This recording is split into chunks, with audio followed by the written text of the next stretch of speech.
Assalomu alaykum hurmatli biologchilar, abituriyentlar. Bugun biologiya 70 kunda 70% repetision to'plamimizning tahlillarini davom ettiramiz. Bugungi tahlilimiz birinchi variant 4-savol hisoblanadi. Savolimiz quyidagidek bo'ladi. Hasharotxo'rlar turkumiga mansub faqat quruqlikda 1, suvda va quruqlikda yashovchi 2 yashashga moslashgan hayvonlarni aniqlang deyapti.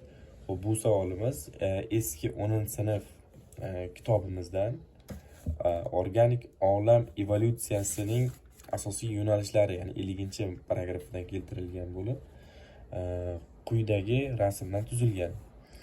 Xo'p, rasmda sutyuzuvchilar sinfining hasharotxo'rlar turkumiga mansub hayvonlar keltirilgan.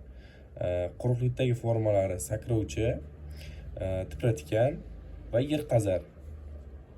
Suvda va quruqlikda yashovchilarning formalari qutovra, qunduzsimon yerqazar, krot, olti rangli krot va vixol kiradi.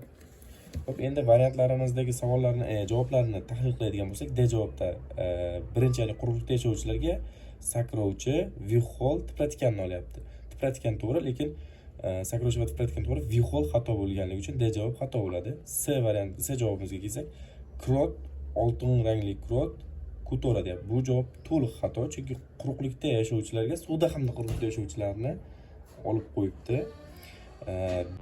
B javobimizning tahliliga keladigan bo'lsak, krot, vixol, sakrovchi deyapti. Krot va vixolda boya biz rasmda ko'rdik, suvda hamda quruqlikda yashovchi bo'lganligi uchun B javobimiz ham xato bo'ladi. Endi A javobini ko'radigan bo'lsak, tipratikan, yerqazar, sakrovchi. Bular quruqlikda yashovchilar, vixol, krot, olti rangli krot, bular suvda hamda quruqlikda yashovchilar bo'lganligi uchun 4-savolga A javob bo'ladi. Bizni kuzatishda davom eting. E'tiboringiz uchun rahmat.